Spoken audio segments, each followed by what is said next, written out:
په رسنیو کې د همدې سی ډي د نشریدو حق د خپرونکي سره خوندي دی.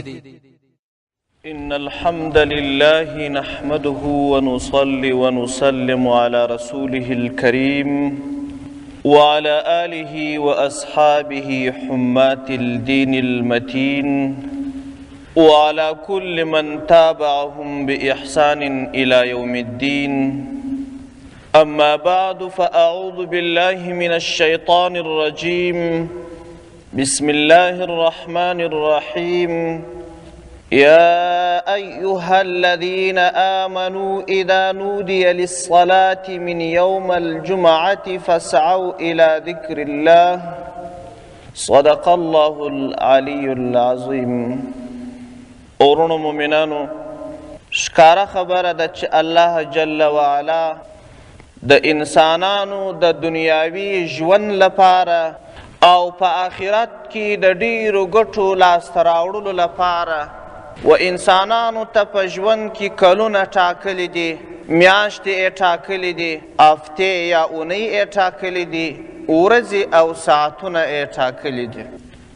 دغه کلونه، میاشتې، ورځې، شپې او هفتې دا هغه وسیلې دي چې انسانان په ژوند باندې د ژوند تر پړاوونو د تیرېدو یو راهنمود یا لارښود دی. انسانان ډېرې چارې د ژوندانه په کلونو باندې معلوموي. بعضې کارونه په میاشتو معلوموي، بعضې کارونه په هفتو معلوموي، بعضې په ورځو معلوموي. او همدا ډول الله جل وعلا په دغه کلونو او میاشتو کې ځینې داسې خصوصیات ایښي دي چې د هغو په واسطه باندې انسانان کولی سي چې د آخرت ګټې لاسته راوړي. الله جل وعلا په کال کې یوه میاشت د روژې ایښې ده چې په دغه میاشت کې ډېرې ګټې انسانان لاسته راوړي. په هر کال کې الله جل وعلا یوه شپه د قدر د شپې په نوم پیدا کړی ده چې انسانان په دغه شپه باندې عبادت وکړي. د زورو میاشتو تر عبادت یې ثواب زیات دی. الله جل وعلا په کال کې یو وار د اختر د حج مناسک رالیږلي دي چې انسانان کولی سي چې د دغه مناسکو په ادا کولو سره ډېرې ګټې لاسته راوړي. او داسې ډول ډول خصوصیات الله جل وعلا د ژوندانه په دغسې واحدونو کې ایښي دي لکه میاشتې، کلونه، هفتې، شپې او ورځې او داسې نور. خو الله جل وعلا په هفته کې یوه ورځ د جمعې په ورځ باندې پیدا کړې ده چې دا ورځ د دې هفتې تر ټولو ورځو بهترینه ورځ ده. همدا وجه ده چې نبي علیه السلام فرمایي وایي ورځ د جمعې چې ده سید الایام، دا سردار د ورځو ده. اعظم عند الله من یوم الاضحى والفطر. رسول الله صلی الله علیه وسلم فرمایي وایي د جمعې ورځ دا بهترینه د ورځو ده او دغه ورځ ازروی مرتبه او ازروی درجه د لوی اختر تر ورځې هم الله ته لویه ده او د کوچني اختر تر ورځې هم الله ته لویه ده. ډېره بهترینه ورځ ده او دغه ورځ الله جل وعلا د انسانانو د عبادت لپاره رالیږلې ده. او په دغه ورځ باندې 5 پیښې سوي دي. ان حضرت صلی الله علیه وسلم فرمایي وای الله جل وعلا په دې ورځ باندې آدم علیه السلام پیدا کړی دی او په دې ورځ باندې د اسمانه څخه راکښته کړی دی او الله جل وعلا په دغه ورځ د جمعې باندې وفات کړی دی آدم علیه السلام.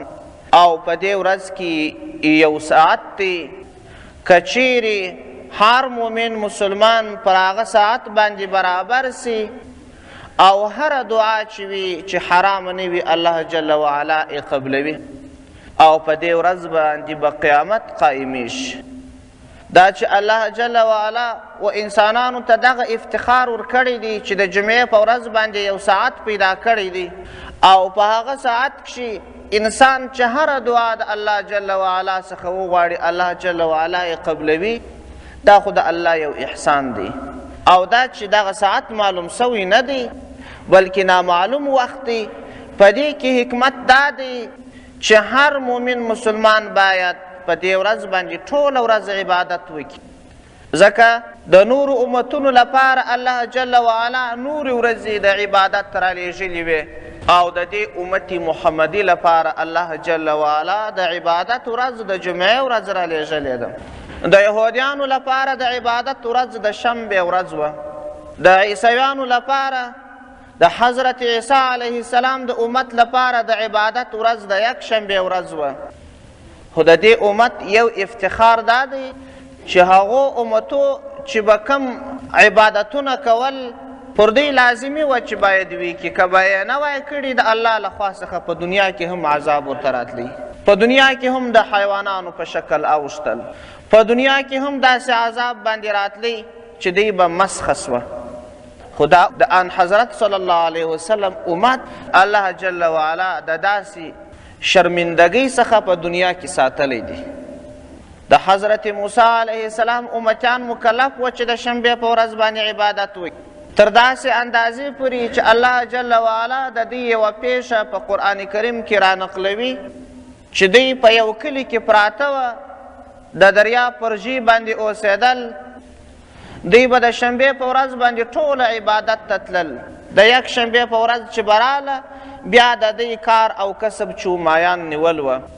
دوی چې به د شنبې په ورځ باندې خپل عبادت ځایونو ته تلل چې وبه یې کتل د دریاب په ژۍ باندې به بې شمېره مایان معلومېدل. د یک شنبې په ورځ چې براله یو ماهی بله هم نه و.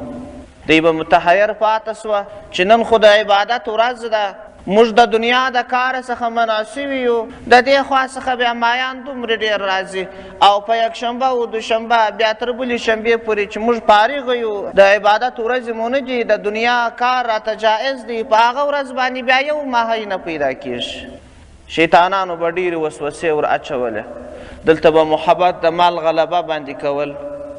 نو په دې کې یوه ډله پیدا سول، هغو دا فکر وکړي چې موږ به د دریاب پر ژۍ باندې غټ غټ حوضونه وکاږو، د دریاب څخه به نري لښتي ورته راولو، د شنبې په ورځ باندې چې مایان د دریاب ژۍ ته راسي حتما په دې لښتیو کې و دې حوضو ته هم راځي.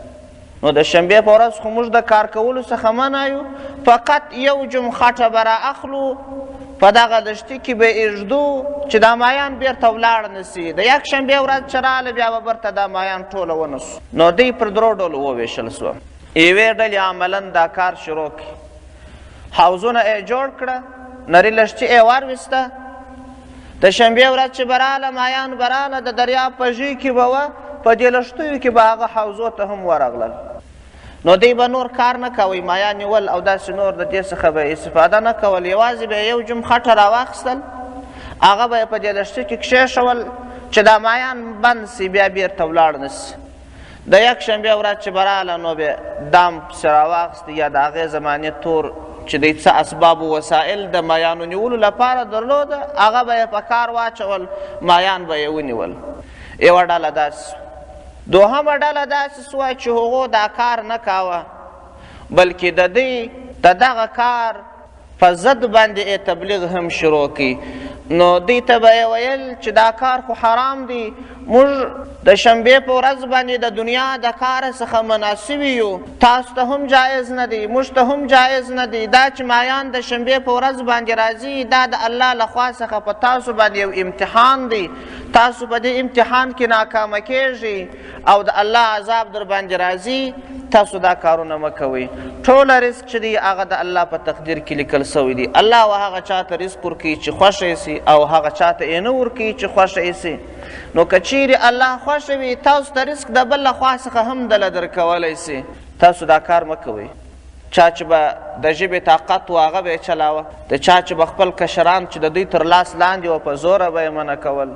یوه درېیمه ډله بیا پیدا سوه، هغو دا کار نه کاوه او په چا یې کار هم نه درلودی. ول موږ دا کار نه کوو، دا د الله ناخوښه کار دی، دا د الله لخوا امتحان دی، خو په چا کار نه لرو، د هر چا خپله خوښه ده کې کوي او که یې نه کوي. د لږ وخت په تېرېدلو سره د الله عذاب رالی. د الله جل جلاله لخوا امر ورته وسو کونو قیردة خاسئین، ای د الله نافرمانه انسانانو بیزوګیان سئ، ذلیله عاجزه. وای کله چې سهار سو هغه کسان چې دا کار یې کاوه نو هغه ټوله بیزوګیان ګرځېدلي وه، تر سترګو به یې اوښکې بهېدلې، مسخه سوي به وه، د ویلو طاقت به یې نه درلودی، د داسمو انسانانو په پښو کې به راجار وتل. په یو روایت کې راځي چې هغه کسان چې دا کار یې کاوه هغه هم بیزوګیان ګرځېدلي وه، او هغه کسان چې دا کار یې نه کاوه او په چا یې کار هم نه درلودی، دعوت یې نه چلاوی، هغه هم بیزوګیان ګرځېدلي وه. بل روایت کې به وایي چې هغه کسان چې دا کار یې نه کاوه او دعوت یې هم نه چلاوه هغه نه دي بیزوګیان سوي، خو الله ته مسؤول وه. تر داسې اندازې پورې پر پخوانیو امتونو باندې لازمه وه چې خپله د عبادت ورځ ولمانځي او د عبادت په ورځ باندې د الله عبادت وکړي. همدا ډول د دې امت لپاره هم دغه ورځ د جمعې ورځ ټاکل سوې ده، د عبادت ورځ ټاکل سوې ده. او د الله دا حکمت دی چې په دې ورځ کې یو داسې ساعت پیدا کړی دی چې په هغه ساعت کې هر کار، هر دعا یو مؤمن مسلمان وغواړي الله جل وعلا یې قبلوي. او که چیرې ټوله ورځ سړی په عبادت تېره کړي حتما به پر هغه ساعت باندې پیښیږي او هر دعا چې په حلال او په روا لاره کې وي هغه به الله قبلوي. نو اوس که چیرې بالعکس موږ د خپلو ځانونو سره حساب وکړو، هغه کسان چې د مسلمانۍ دعوه کوي او د ان حضرت صلی الله علیه وسلم په امتیت باندې فخر کوي او مسجدو ته راځي، د هغو خلکو څخه که چیرې دا محاسبه وسي چې تاسو د جمعې د ورځې څومره اهتمام کړی دی، چې په دغه کسانو کې ځینې داسې کسان دي چې د جمعې په شپه باندې د نورو شپو پر خلاف باندې نارواوې کوي. کله چې د جمعې شپه راسي بانډار جوړوي، ورکې کوي، ناروا فلمونه ګوري، عبس مجلسونه کوي، عبس او بې فایدې خنداوې کوي، په مسلمانانو باندې استهزا او پسخند وهي. نو دغه کسان به بیا د الله حق څنګه ادا کړي چې په نورو ورځو دا کار نه کوي، په خصوصي ډول باندې د جمعې په شپه باندې کوي. او کله چې د جمعې ورځ راسي نو بیا د دوی د مجلسو ورځ، د دوی د بانډارو ورځ، د دوی د هغه ورځ وي چې په هغه ورځ کې دوی ځي میلې کوي، هلته بیا سروزونه اوري، موسیقي اوري. دا چې د امت ته دا افتخار ورکړل سوی دی چې د مسخه کېدلو څخه خلاص سوي دي. د دې نتیجه نو دا سوه چې دوی به د نورو ورځو زیات په دې ورځ باندې نارواوې کوي، تر نورو ورځو به زیات په دې ورځ باندې ګناوې کوي. معاذ الله، دا د افسوس خبره ده. هر مؤمن مسلمان باید په خپل ګریوان کې وګوري چې دا د عبادت ورځ ده او دا د عبادت شپه ده. بدبختانه چې موږ تر هغه نورو شپو چې د عبادت لپاره دومره اهتمام نسته پکښې لکه په دې شپه کې، په دې ورځ باندې تر هغو ورځو زیاتې ګناوې کوو. دا د افسوس خبره ده. او رسول اکرم صلی الله علیه وسلم چې فرمایي چې یوم الجمعة سید الایام، د جمعې ورځ هغه سرداره د ورځو ده. نو ته د شیطان په قول باندې چې نبی علیه السلام سید الایام ورته ویلی دی، په هغه ورځ باندې ګناوې نارواوې تر نورو ورځو ډېرې کوي. هغه ورځ چې تر نورو ورځو زیات عبادت پکښې وسي، ته په هغه ورځ باندې تر نورو ورځو زیاتې ګناوې کوې. دا د افسوس خبره ده. په یو حدیث شریف کې راځي چې په دغه ورځ باندې د یوې نیکۍ بدله دومره زیاته ده لکه په نورو ورځو کې چې 7 نیکۍ وکړي. 1 درهم صدقه په دې ورځ باندې تر نورو ورځو د 7 درهمو ثواب زیات. په دغه ورځ باندې 1 روژه تر نورو ورځو زیات، په 7 درجې ثواب زیات. نو بالعکس که څوک ګناه کوي، ګناه یې هم په 7 ګناهو باندې بدلیږي. دا قانون دی چې په نیکۍ کې څومره ارزښت وي، بالعکس بدي هم په هغه اندازه زیاته وي. او په یو روایت کې راځي اوس ثقفي رضی الله عنه فرمایي وایي څوک چې د جمعې په ورځ باندې غسل وکړي، د جمعې د ورځې په نیت باندې. ځینې انسانان خو داسې دي چې دغه نوې د انګریزانو ډیزاینونه په لباسو کې د ځان لپاره خپل کړي وي، هغه د جمعې د ورځې په احترام غسل نه کوي. هغه یوازې په دې وجه باندې غسل کوي چې هغه نورو خلکو ته ښه ښکاره سي او د ځان برتري پر نورو باندې ښکاره کړي. یا چې څوک د جمعې په ورځ باندې غسل وکړي د سنت د برپایه کولو په نیت باندې، د هغه ایماني نظافت په نیت باندې چې نظافت او پاکي دا د ایمان یوه برخه ده. او بیا د جمعې لمانځه ته پیاده ولاړ سي، امام ته نږدې کښېني او هیڅ لغوه کار ونه. لغوه کار څه ته وایي؟ په بل حدیث کې راځي وایي لغوه کار دې ته ویل کېږي که چیرې امام خطبه ویل تا ورته وویل چې چپ سه، دغه هم لغوه کار دا یو څوک چې د خبرو څه منع کوي دا هم لغوه کار دی، یعنی هیڅ لغوه کار دی ونه کړي. الله جل وعلا به پر هر قدم باندې د یوه کال ثواب وله ورکړي، او دومرې ثواب چې په دا یوه کال کې د ټوله شپه، یعنی د دې کال ټوله شپې د په عبادت روڼې کړي وي او د کال ټولې ورځې یې روژه نیولې، دومرې ثواب الله جل وعلا ورکړي. رسول اکرم صلی الله علیه وسلم یو ورځ صحابو ته وویل ای زما اصحابو، آیا زه تاسو ته یو زیری در نه کړم؟ صحابه ورته وویل چې و یا رسول الله زیری راکړه. څنګه نه زیری راکوې؟ رسول الله صلی الله علیه وسلم په جواب کې ورته وویل چې ما ته جبرائیل علیه السلام یو خبر راوړی. جبرائیل علیه السلام راته وویل چې الله جل وعلا د هرې جمعې په شپه باندې 80,000 دوزخیان خلک د دوزخ څخه ازادوي، او الله جل وعلا هره د جمعې شپه نه نیوي واره په نظر د رحمت و خپلو بندګانو ته ګوري. دغه 80,000 دوزخیان چې الله عز وجل د دوزخ څخه ازادوي، دا په هغه صورت کې چې دغه انسانان و الله ته توجه وکړي و الله ته پر عبادت کښیني او په زړو کې د الله ویره راولي، نو بیا د الله د دوزخ څخه خلاصېدلی سي. او که چیرې د الله جل وعلا له خوا څخه د خلاصون شپه وي او الله جل وعلا خپل مجرم بندگان ازادوي، داسې شپه راغلې وي په دا ورځ باندې دی جرم کوي، ګناه کوي، نو بیا به کله دی آزاد سي، یعنی بیا هیڅ امکان نه لري. نو که چیرې یو څوک د الله د رحمت څخه ځان برخمن کول غواړي او یو څوک د جمعې په شپه باندې د دوزخ د عذاب څخه ځان خلاصول غواړي، نو د جمعې په شپه د عبادت وکړي او د جمعې په شپه دې د ګناه او ناروا څخه تیر سي. که چیرې دا عبادت په وسه نه وي پوره چې د جمعې په شپه باندې د ټوله شپه لمونځ وکړي، تلاوت وکړي، ښه اسانه عبادت هم سته.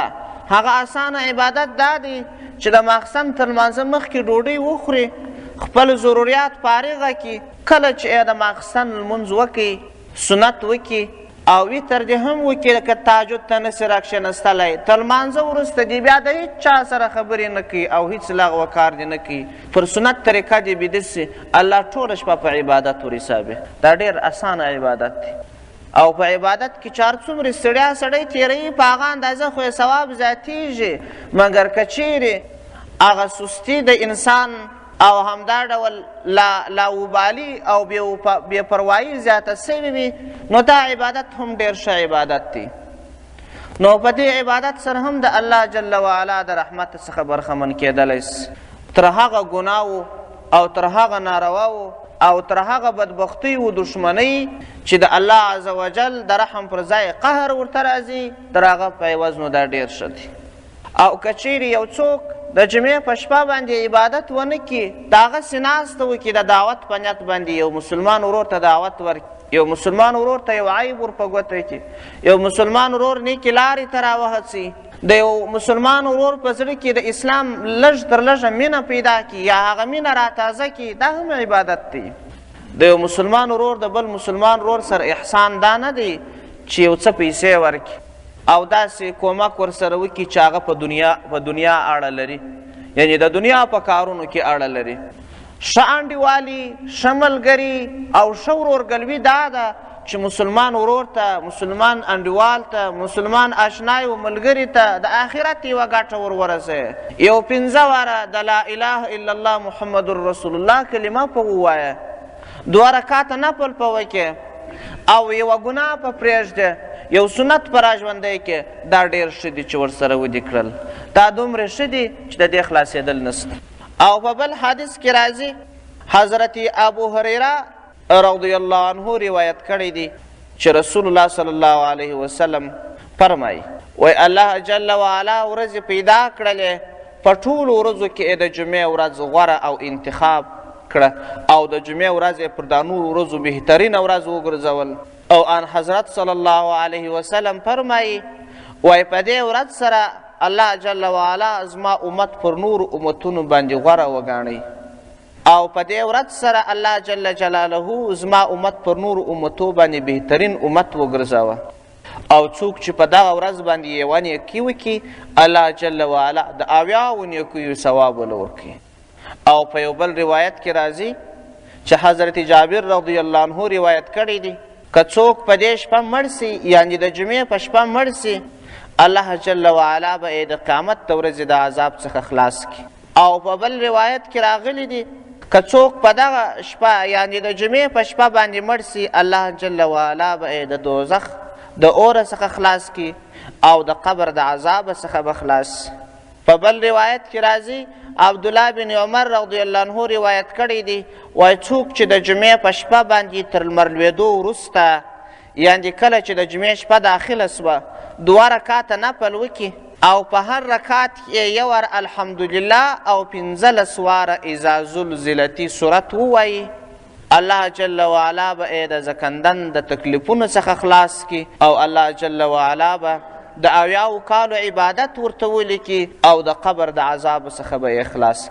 دا درې سره ډېرې غټې غټې تحفې دي او ډېرې غټې غټې ګټې دي. د زکندن خواري او تکلیفونه بیخي زیات. آن حضرت صلی الله علیه وسلم چې د دنیا څخه رحلت کاوه دا جمله د مبارکې خولې څخه راوتلې ده چې ان للموت سکرات بېشکه مرګ لره سختي او تکلیفونه سته. نو څوک چې د زکندن پر حالت باندې وي د زکندن یا روح چې د انسان د وجود څخه جلا کېږي ډېر تکلیفونه او سختۍ لري. که څوک دغه 2 رکاته نفل وکړي د دغه تکلیفونو څخه به خلاص وي. او قبر چې هغه اول منزل د منزلونو دی یعنې هغه اول مقام دی چې انسان د قریبانو څخه جلا کېږي د پردیسۍ ورته مخ دی توره تیاریکه به وي یوازیوالی به وي او مایوست به وي چې بیا دنیا ته تلل نسته نه مال ورور راتلی سي نه پلار راتلی سي نه خور و مور راتلی سي نه اولادونه راتلی سي یوازې د خپل عمله سره سر و کار دی. نو په دغه ورځ باندې د قبر عذاب ډېر ګران تمامیږي چې د دې خوا دومرې مایوستونه وي او د بلې خوا عذاب. الله عز وجل به یې د قبر د عذاب څخه خلاص کړي. او د 80 کالو عبادت خو نو بېشماره ګټه ده. هغه دومره ګټه ده چې د انسان تر طاقت وتلی کار دی. ځکه یو څوک به 20 کاله عبادت کوي مګر دی پر دې باندې ډاډه نه دی چې آیا دا الله زما څخه قبول کړی دی او که یا. ځکه الله ډېر غني ذات دی. الله د انسانانو عبادت ته هیڅ اړتیا نه لري. نو دا چې ته د الله عبادت کوې د الله خوښه ده کې د څه قبلاوه او که نه د څه قبلاوه ته پر الله باندې څه جبر نه لرې. نو ان حضرت صلی الله علیه وسلم چې فرمایي چې د 80 کالو عبادت ثواب ورکول کېږي دا حتما قبول سوی عبادت دی رد سوی عبادت نه دی. داسې عبادت دی چې په پاک نیت سوی دی د ریا څخه خلاص سوی دی قبول سوی عبادت دی او هیڅ ډول نیمګړتیا نسته پکښې. نو 2 رکاته نفل څومره اسانه کار دی چې څوک د جمعې په شپه باندې د بانډارونو او ورکو او نارواو پر ځای باندې دغه 2 رکاته نفل وکړي یو وار الحمدلله او 15 واره اذا زلزلتي صورت په هر رکات کښې ووایي دا دومرې لویې ګټې به لاسته راوړي. او الله ته دا څه ګران کار نه دی چې پر دونه کوچني عمل باندې دومرې غټه ګټه دله درکړي. ځکه الله جل وعلا وایي ته به په غوښتلو ستړی سې خو زه په ورکولو نه ستړی کېږم. او یو سالک وایي د الله جل وعلا انعامات او احسانات دومرې زیات دي چې بها نه می جهد به بهانه می جهد. مفت یې نه ورکوي په محض بهانه یې وله ورکوي یو ډېره کوچنۍ بهانه. دا یو کوچنی عمل دی الله جل وعلا دومرې ثواب دله درکوي. او که یې خوښه سي د هغو نه 1000 چنده هم دله درکولی سي. د الله داسې خدایي نه ده چې یا عاجزه کېږي او یا یې خزانې خالی کېږي. نو الله جل وعلا دې موږ او تاسو ته توفیق را نصیب کړي چې د دې ورځې احترام او درنښت وکړو او د ګټو څخه یې ځان برخمن کړو او هغه عذابونه چې د دغه شپې د وجې څخه موږ ته راکول کېږي د هغو څخه ځانونه خلاص کړو. یعنې د ګناهو نارواو عبثو کارونو څخه ځان خلاص کړو. یو څوک چې بانډارونه او نارواوې کوي ناروا فلمونه ګوري نو لږ تر لږه دغه د جمعې د شپې څخه خو دې یې واړئ ولې شپې ته دې واړئ هغه عبادت و ګټه خو دې لاسته راوړي کې پرېښولی نسي. که یې پرې نږدې عذاب خو حتما ولره ستا خلاصېدی خو نسي مګر د دې شپې عذاب یې بیخي زیات دی چې د عبادت په عوض دی د الله دښمني کوي. و آخر دعوانا ان الحمد لله رب العالمین. په رسنۍ کې د همدې سي ډي د نشریدو حق د خپرونکي سره خوندي دی.